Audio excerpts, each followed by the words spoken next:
J'accueille Hélène Baudouin. Vous êtes responsable marque employeur et recrutement chez EDF à compter du 1er février prochain, là dans quelques jours. Et Virginie Chevalard, vous êtes directrice du recrutement d'Atos. Hélène Baudouin, chez EDF, qui est une grande entreprise, combien vous accueillez de stagiaires chaque année ? On accueille plusieurs centaines de stagiaires, et particulièrement des stagiaires de fin d'études qui préparent souvent des bacs plus 5, voire au-delà. On a aussi des thésards qui viennent, ça ne s'appelle pas vraiment des stages, mais ce sont des stages de thèse. Et puis on accueille globalement 3000 alternants tous les ans. Virginie, chez Atos? Alors chez Atos, donc Atos France recrute 1700 stages et alternants par an, dont 550 alternants. Voilà, sur un groupe en France qui est 18 000 personnes. Alors sur la première partie du stage, sur quand un stagiaire arrive, un jeune stagiaire, soit qu'il ait fait déjà des stages, soit pas, est-ce que, une question qui peut paraître anodine, mais qui est importante et que beaucoup de stagiaires se posent, comment est-ce qu'il faut s'habiller ? Alors, je veux bien. Virginie. Donc, effectivement, c'est un des faux pas à éviter. Et au-delà, j'allais dire, de l'entretien de recrutement, la tenue vestimentaire, je pense, est un point important. Une bonne habitude à conserver ensuite dans le cadre de son stage et de son alternance. Donc, Atos, on est une société de service, on est en relation avec le client. Et donc, il est important, effectivement, d'avoir une tenue adaptée à cet environnement. Et donc, j'allais dire, pour nommer, ne pas être trop négligé. Et savoir effectivement avoir la bonne tenue qui est celle dont on a besoin pour une représentation à l'extérieur, que ce soit pour le premier jour ou ensuite dans nos réunions clients. Hélène, chez EDF, ça dépend un peu des services, si on est tout à fait. Mais qu'on soit au siège ou qu'on soit... Oui, tout à fait, effectivement. Moi, je suis tout à fait d'accord avec ce que vient de dire Virginie. Dans un stage ou en alternance, on est dans le milieu professionnel. Donc, on s'habille effectivement plutôt comme on s'habille dans le milieu professionnel que comme un étudiant. En revanche, je pense que ce qui est important, c'est d'observer comment sont habillés les gens autour de soi. C'est pas la peine non plus d'être en costume 3 pièces si les gens sont plutôt détendus parce qu'on est dans un laboratoire de recherche, par exemple. C'est clair. Mais tout dépend aussi de la vocation du service, je suis d'accord. Est-ce que pendant le stage, il y a une question importante, c'est celle des horaires ? Alors, il y a des stagiaires qui partent à 5h ou à 4h30, il y en a qui restent après tout le monde. Comment est-ce que dans un service, comment est-ce qu'il faut essayer de s'adapter ? Comment est-ce qu'on se font au mieux dans un service sur les horaires? Est-ce qu'il faut demander d'abord à son maître de stage à quelle heure j'arrive demain matin? Oui, à quelle heure Alors je pense effectivement le tuteur ou le maître de stage connaît les horaires très bien. Pareil, là aussi, je pense qu'il faut observer autour de soi et un peu sentir comment se comporter dans le milieu où on est. Il faut être adaptable. L'intégration, c'est quelque chose de très très important, surtout si on a comme objectif derrière le recrutement, l'embauche, soit là où on fait son stage, soit plus tard dans un autre milieu professionnel. C'est très important. Les gens qui partent régulièrement à 5h moins 5, parce que 5h moins 5, ça finit par énerver. Ça dit des choses sur la personnalité du stagiaire ou de l'alternant, effectivement, si c'est vraiment systématique et surtout s'il laisse en plan son travail sans vraiment faire attention. Celui qui reste systématiquement jusqu'à 20h pour rester jusqu'à 20h, c'est un peu pareil. Je pense que l'intelligence, le comportement adapté, l'intelligence sociale du stagiaire ou de l'alternant se voit aussi dans la manière dont il respecte la tenue vestimentaire, les horaires, les habitudes. Chez Atos, c'est un peu la même chose. Oui, tout à fait. Je pense qu'il est important au démarrage de se mettre d'accord avec son tuteur, son maître de stage sur les horaires et ensuite, j'allais dire, de montrer aussi son investissement dans les tâches qui sont confiées. On accorde effectivement une grande importance à cette notion de motivation, d'engagement et elle se dénote aussi, quand on a quelque chose à terminer, à être en capacité de dépasser légèrement son horaire pour le terminer et encore une fois, et pas faire des heures sup pour faire des heures sup, mais s'adapter aux missions de manière raisonnable. Sur la pire erreur pour un stagiaire, c'est quoi? Le faux pas. Est-ce que vous avez des exemples en tête? Est-ce qu'il y a des choses que vous leur dites surtout ne faites pas ça? La pire erreur, c'est de ne pas écouter ce que vous renvoient les tuteurs, les collègues, les managers, et de ne pas apprendre de ces erreurs, et de ne pas saisir l'occasion de travailler dans un milieu professionnel avec des personnes qui sont compétentes et expérimentées pour apprendre de ces erreurs. C'est-à-dire qu'on en fait tous, et tout stagiaire et tout alternant en fera fatalement pendant sa période, et c'est une occasion d'apprendre. Moi, je dirais plus que la pire erreur, peut-être les erreurs qu'on voit le plus souvent, des petits faux pas, mais qui ont leur importance, ça va être de rester beaucoup trop en retrait, notamment par rapport au reste de l'équipe. Effectivement, je parlais tout à l'heure de motivation, d'engagement. On a besoin de voir, c'est ce qu'on recherche derrière chez un futur candidat, hein, des personnes qui ont de la curiosité intellectuelle, qui ont envie effectivement de s'approprier les choses, de découvrir le travail des autres. Donc, rester en retrait, et moi j'ai des exemples très concrets, c'est un peu une difficulté de la nouvelle génération, par exemple derrière son smartphone, lors de moments d'échanges clés, même de déjeuner. Avec son casque, voilà, son non, casque mais dans son vivre ordi. dans sa bulle, je crois qu'effectivement c'est quelque chose qui est un faux pas que l'on peut rencontrer. Et qui a son importance parce que derrière ça dénote la capacité de travail en équipe et l'intérêt qu'on a pour les sujets. Alors je vais prendre les questions des internautes parce qu'elles commencent à arriver beaucoup. Marc qui demande quelle attitude avoir lorsqu'on n'a pas les compétences demandées pour un travail ponctuel au cours d'un stage. C'est-à-dire que votre maître de stage ou quelqu'un de l'équipe vous demande un truc, un tableur Excel et on ne sait pas, ou voilà quelque chose qui... Qu'est-ce qu'il faut faire? Surtout, il faut le dire. Il faut le dire. Que, voilà, ce qu'on attend aussi, c'est que... Il ne faut pas appeler un copain comme ça en disant qu'est-ce que je fais ou... Non, on a conscience, je veux dire, ces jeunes sont en formation, on les accompagne justement dans le cadre de leur formation et il faut savoir, au contraire, tirer la sonnette d'alarme quand il y a quelque chose qui ne va pas, quand on dépasse ses compétences et pouvoir alerter en disant là, je ne sais pas, ça me paraît essentiel justement pour ne pas faire d'erreur. Le monde professionnel est un monde d'adultes, c'est-à-dire qu'on n'est pas dans un rapport de maître à élève, mais on est en rapport, alors évidemment le jeune débutant n'est pas dans un rapport total d'égalité avec le manager de haut niveau avec lequel il aura parfois affaire, mais ceci étant dit, on est dans un monde d'adultes, donc il faut se comporter en adulte. Et effectivement, il faut dire les choses, il faut assumer, effectivement on ne sait pas tout faire et c'est tout à fait normal.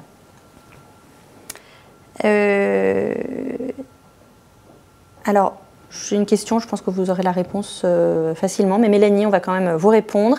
Étudiez-vous la candidature d'un étudiant ayant un handicap, auditif par exemple, différemment? Bien sûr. Alors, nous, on a au sein d'Atos une mission emploi handicap. Donc, l'ensemble de nos offres sont ouvertes aux personnes handicapées dans notre logique diversité. On va parler d'un handicap auditif. Oui, bien sûr. Oui, donc Mélanie, après, quel que soit le handicap. On regarde il y a des choses adaptées dans poste, les grands groupes comme les vôtres. Il y a certainement des choses adaptées pour les stagiaires, même au niveau déjà des stages pour des personnes en situation de handicap. Quel que soit le handicap, effectivement, on l'étudie. Alors, effectivement, on ne va pas mettre les personnes, on ne va pas proposer des stages, le stage à la personne. Au handicap, qui effectivement serait rédhibitoire, mais on l'étudie bien évidemment. Donc Mélanie, vous pouvez postuler chez Atos et chez EDF. Le tutoiement pendant un stage, on arrive dans un service, est-ce qu'on tutoie tout de suite? Est-ce que... Pareil, il faut comment observer. Ça se... Si on vous tutoie, vous tutoyez en retour. Hein. On est toujours dans un monde à la fois d'adultes et un monde qui doit être observé. Donc c'est vrai que tous les services, toutes les boîtes peuvent avoir leurs pratiques et le tutoiement se fait de plus en plus. Et il ne faut pas hésiter, si on vous tutoie, à tutoyer en retour. Hein. Je pense qu'il y a certains jeunes, effectivement, qui, parce qu'ils sont particulièrement bien élevés, vont vous voyer la personne qui les tutoie parce qu'eux ont 20 ans et que la personne en a 40. Et je pense qu'ils peuvent se permettre de tutoyer quelqu'un qui les tutoie. Après, on n'en voudra pas à un jeune qui se sent plus à l'aise au démarrage sur un vouvoiement. Il a peut-être besoin d'entendre. Il a peut-être besoin d'entendre. Tu peux me tutoyer, et c'est pas une erreur. J'allais dire, voilà, ça dénote de la politesse et du respect, donc. C'est pas un faux pas. Alors Paul, qui veut transformer l'essai, lui, qui demande quels sont les conseils au quotidien pour se démarquer et potentiellement passer d'un stage à une embauche en CDI. Alors, on sait bien que c'est pas magique, mais quels sont les conseils? Est-ce qu'il faut en parler? Est-ce qu'il faut en parler au début? Est-ce qu'il faut en parler au RH? Est-ce qu'il faut en parler au début à son maître de stage en disant voilà, moi je suis en stage de fin d'études, je suis dans une ESC, j'ai un stage de 6 mois. À quel moment il faut en parler? Alors, bien souvent, en tout cas chez nous, donc on transforme à peu près 50% de nos stages alternants en CDI. Et bien souvent, c'est le manager qui a accueilli le stage ou l'alternant qui va ensuite embaucher ce jeune. Donc, c'est pas systématique, mais c'est quand même très fréquent. Donc, effectivement, c'est important d'en parler à son manager, à son tuteur direct, assez rapidement pour lui faire savoir. Parfois même, on en parle dès l'entretien d'embauche d'ailleurs, mais mais il faut le faire du savoir. stage. L'entretien d'embauche du stage. Oui. Hélène, quel conseil vous donneriez à un jeune qui arrive pour un stage ou une alternance pour rester? Alors, un jeune qui arrive pour un stage ou une alternance, en tout cas à EDF, c'est clair, s'il arrive dans le cœur de métier, c'est-à-dire sur les métiers techniques, il aura d'assez grandes chances d'être embauché, et on va lui en parler. Théoriquement, enfin normalement, on devrait lui en parler assez rapidement. On recrute à peu près 60% de nos stagiaires, enfin de nos alternants surtout, pardon, de nos alternants dans les domaines techniques, qui sont nos domaines de prédilection. Si effectivement on ne lui en parle pas spontanément, ni à l'entretien de stage, ni dans la période qui suit, la période d'intégration, bien évidemment, il peut en parler à tout moment, soit à son tuteur, soit s'il en a l'occasion au RH, s'il le rencontre, évidemment. Mais en tout état de cause, s'il a envie d'en parler au RH et qu'il n'est pas en contact voilà, simple et facile avec cette personne, le mieux c'est de passer par son tuteur. Il faut qu'il passe par les personnes qu'il connaisse et qui peuvent le défendre aussi, enfin qui peuvent valoriser son dossier. Est-ce que quand on a fait un stage, pas un stage de fin d'études, mais un stage en deuxième année ou enfin en M1 par exemple, est-ce qu'il faut relancer après son stage, il faut relancer le manager, est-ce que c'est apprécié ou...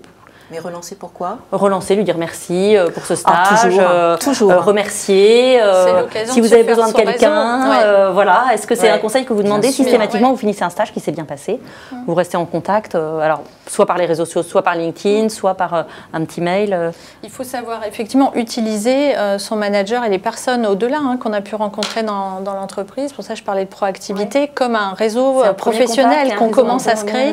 Et donc derrière, savoir l'utiliser en demandant une recommandation sur les réseaux sociaux ou une lettre de recommandation ou en sachant effectivement rappeler la personne, avoir gardé de bons contacts. Oui, tout à fait. C'est toujours très bien effectivement de garder contact. On a parlé tout à l'heure, Virginie, vous parliez du stagiaire qui est en retrait. Au contraire, le stagiaire trop zélé qui vient vous demander toutes les 5 minutes ce qu'il peut faire, qui vient, qu'est-ce qu'on en pense? Il faut aussi éviter d'être trop proactif, trop zélé.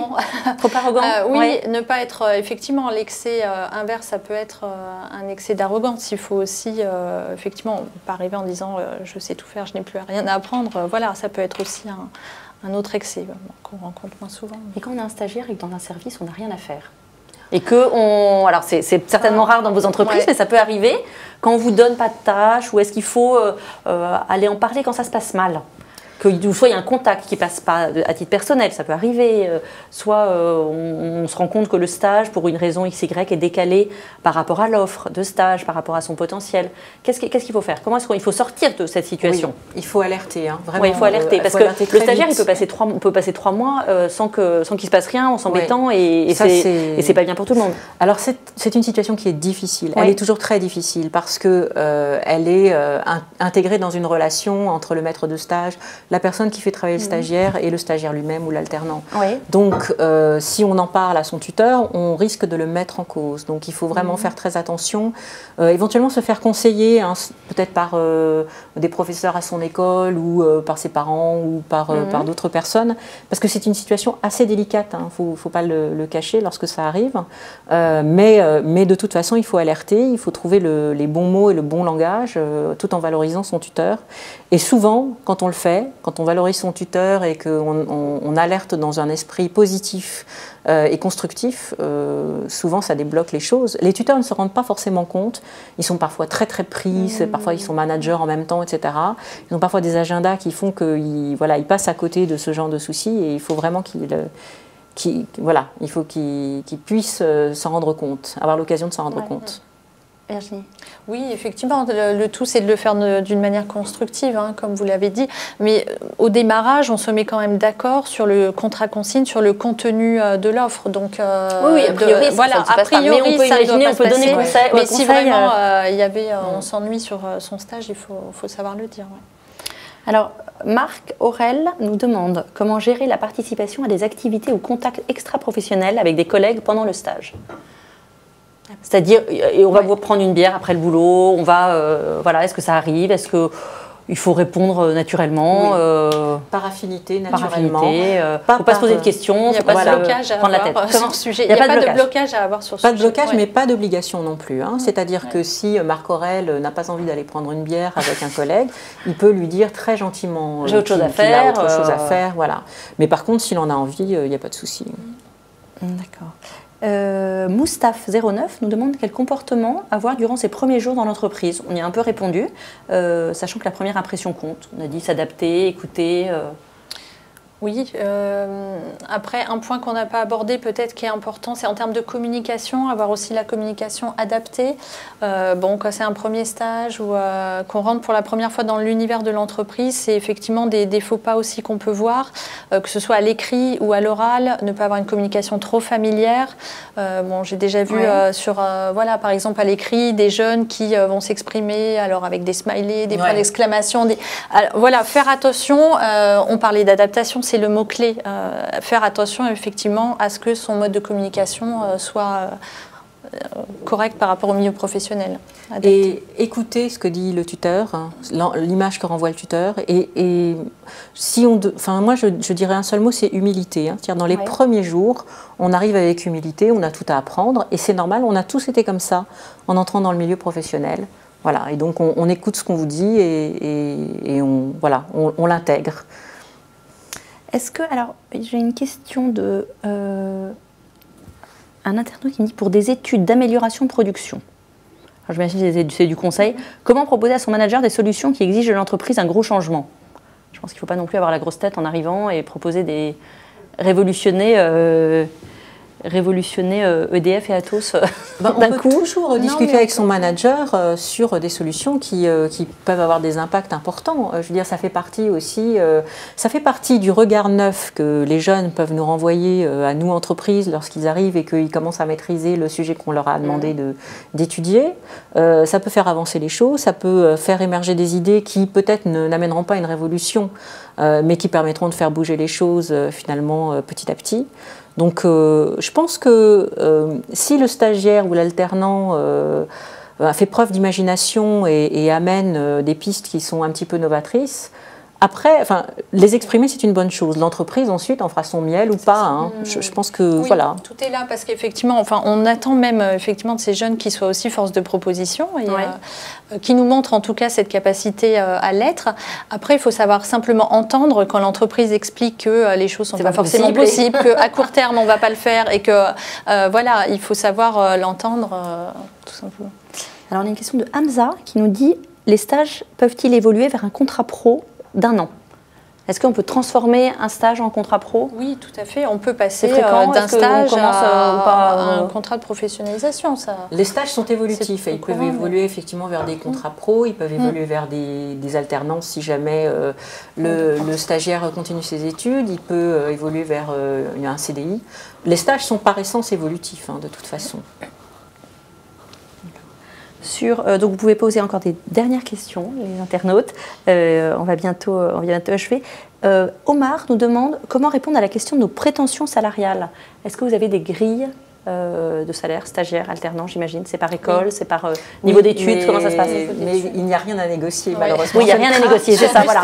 Omar, il n'y a rien à négocier, on est désolé, vous avez Bac plus 5 et vous venez... C'est en fonction de telle école ou en fonction effectivement, du niveau de diplôme, on a des grilles qui sont déjà arrêtées en fonction du niveau de diplôme, et pour l'alternance, ça dépend aussi de la convention collective, on applique la convention collective, donc il n'y a pas de négo possible à ce stade. D'accord.